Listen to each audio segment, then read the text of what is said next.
Galera, tudo bem?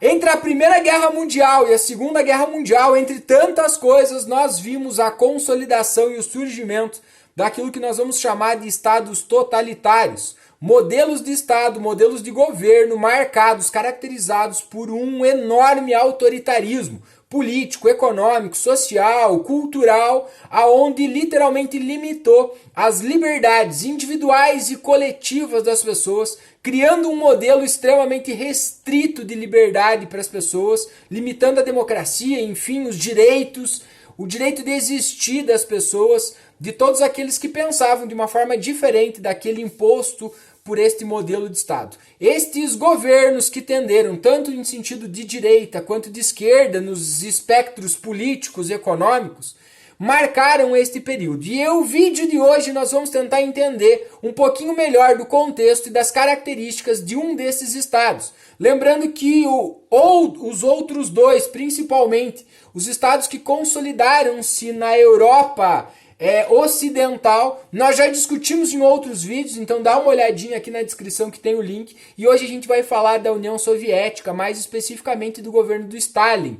E entender a chegada do Stalin, a gente tem que voltar um pouquinho para o contexto ali da Revolução Russa de 1917. Então, em 1917, a Rússia vive um processo muito crítico social que vai acabar levando a revoluções, as duas grandes revoluções, a Revolução de Fevereiro, a Revolução Menchevique e depois a Revolução Bolchevique, lá em outubro, que leva, teoricamente, os trabalhadores ao poder do Estado neste momento e consolida-se a grande Revolução Socialista. Num primeiro momento, a União Soviética é comandada e liderada por Lenin, que encabeça esse governo, monta e estrutura uma nova forma de governo, uma nova forma de pensar a economia, a sociedade, enfim, essa estrutura, né? Baseado nas ideias de Marx, né, daquele processo do socialismo, nós consolidamos a União Soviética a partir desse momento, né? O Lenin governa até 1924,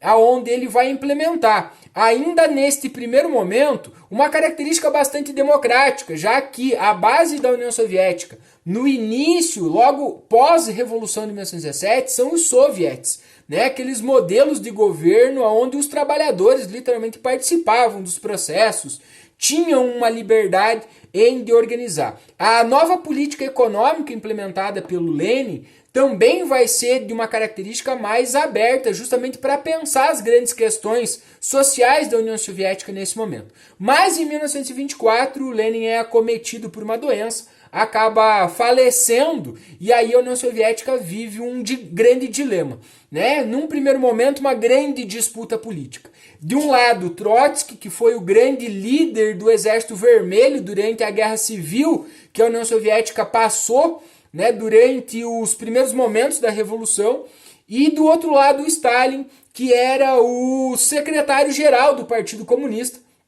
e tinham duas perspectivas diferentes da revolução. O Trotsky acreditava na revolução permanente, que essa revolução deveria se espalhar pelo mundo inteiro, aproveitando o momento, aproveitando o contexto. E o Stalin acreditava que a revolução deveria ser de um país só, né? Deveria se consolidar dentro da União Soviética, então após sua consolidação sim, se espalhar, se estender para outros lugares nesse momento. Dentro dessa disputa política vence e prepondera a ideia do Stalin a partir daí. Então a partir de 1924, 1925, nós temos o início deste governo, né, liderado por Joseph Stalin, né? Este governo que vai durar até a morte do Stalin lá em 1953 vai ser marcado por um extremo autoritarismo, um excesso de centralização do poder político sobre o Estado, sobre as instituições, né? Um culto muito grande à sua personalidade, a grande figura do líder, né? O Stalin vai utilizar muito a propaganda, as instituições políticas, sociais, culturais, a imprensa para a construção deste grande líder, né? O Stalin vai construir aí uma autocracia, um modelo de governo onde o seu poder como político, como líder da União Soviética nesse momento, era um poder ilimitado. Ele podia fazer o que ele quisesse, da forma com que ele quisesse. Então esse autoritarismo é talvez a característica que mais bem representa nesse momento o governo do Stalin nesse sentido. Então ele vai controlar de forma muito próxima todos os setores da sociedade, né, as liberdades individuais, liberdades coletivas das pessoas de uma forma muito dura, muito próxima das pessoas, justamente para que não escapasse nada do seu controle neste momento. Então seus opositores vão ser sumariamente perseguidos e julgados por questões políticas, por questões ideológicas, enfim, qualquer tipo de crítica, qualquer tipo de levantamento contrário às ideias do Stalin era motivo de perseguição e inclusive de assassinatos, né? Ele vai literalmente, se não prender, ele vai mandar executar essas pessoas simplesmente por posicionamentos diferentes, né? Um dos grandes momentos desse estado totalitário do Stalin vai ser os expurgos de Moscou.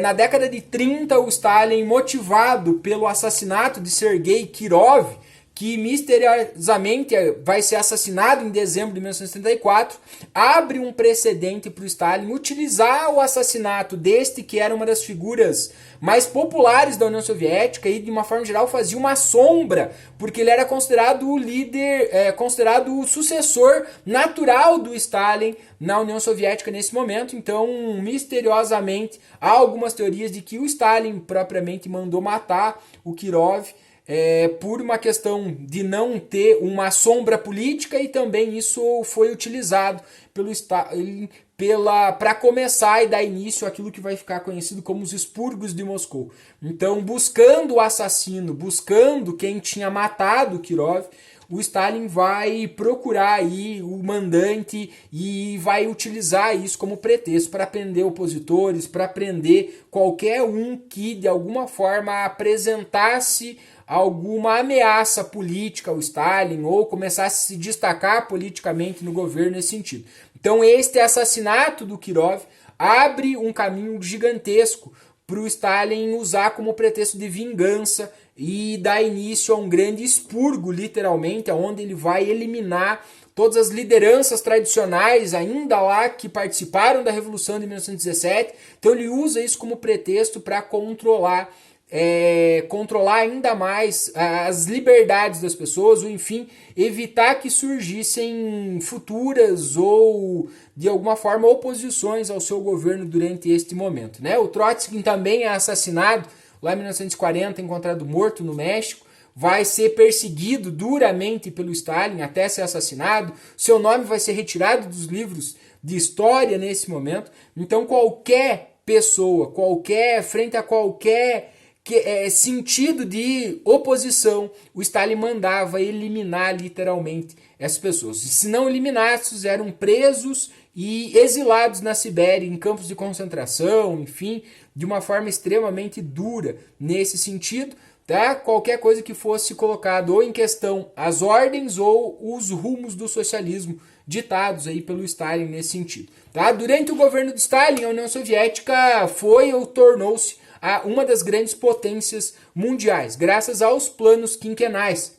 Então, economicamente, o Stalin deu início àquilo que ficou conhecido como os planos quinquenais, que eram formas de planejamento estatal. Então, ele criou uma forma de planejamento onde ele criou metas de cada 5 anos para que a produção econômica na União Soviética alcançasse essas metas, e isso fez com que então ele subsidiasse intensos e grandes incentivos ao desenvolvimento da indústria pesada e também à mecanização e coletivização das terras, né, da agricultura na União Soviética, principalmente com fazendas estatais e também desenvolvendo cooperativas coletivas entre os trabalhadores, o que deu condições economicamente para a União Soviética ter um grande avanço econômico, desenvolvimento em quantidade de produção e qualidade de produção, principalmente naquilo que era mais essencial nesse sentido. Tanto é que a União Soviética mal sente o impacto da crise de 29, quando a Bolsa, enfim, nós temos a grande crise do capitalismo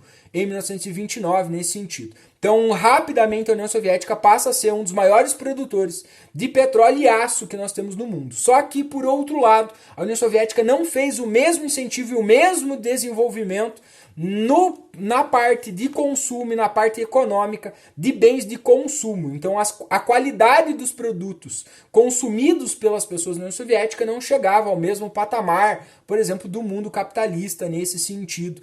Tá? Nessa perspectiva. Né? Outro destaque que caracteriza esse governo autoritário do Stalin foi o uso da educação. Então, com um grande projeto para erradicar a educação, o Stalin usou isso como uma grande arma política para que a educação e o analfabetismo fosse erradicado e o desenvolvimento da educação técnica e científica também fosse aprimorado.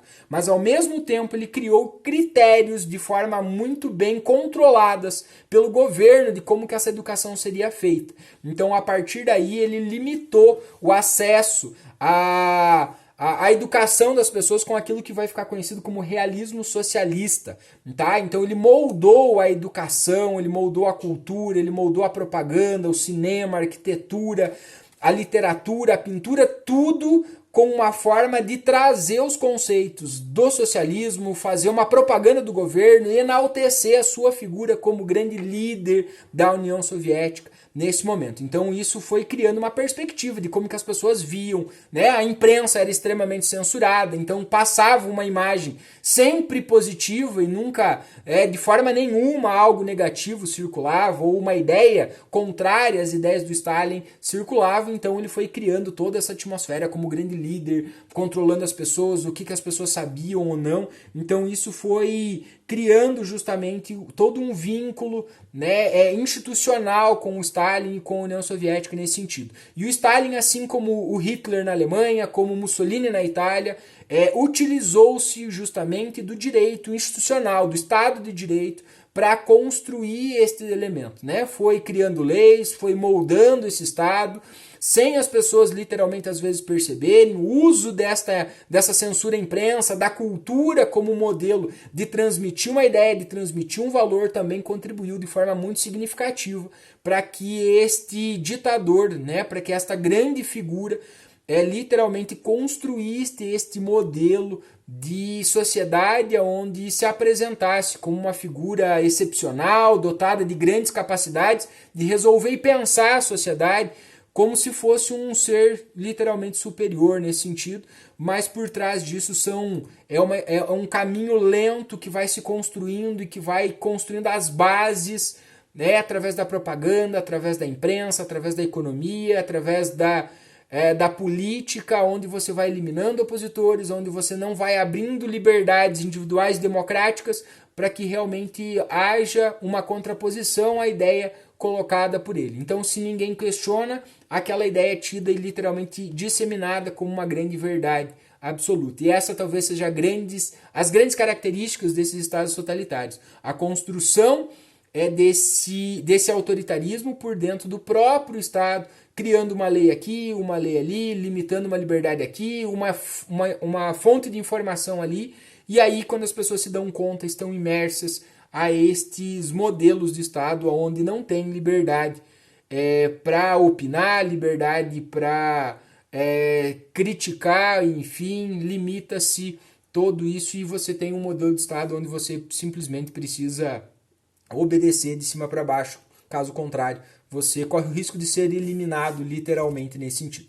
Então este, né, é o nosso terceiro estado totalitário aí, já falamos do nazismo, já falamos do fascismo, então dá uma olhadinha aqui, que está aqui o link desses outros modelos de Estado, do contexto também deste surgimento desses Estados, quais são as grandes características de forma geral desses Estados, então também tem o link aqui embaixo, acessa lá, deixa a sua curtida, segue o canal.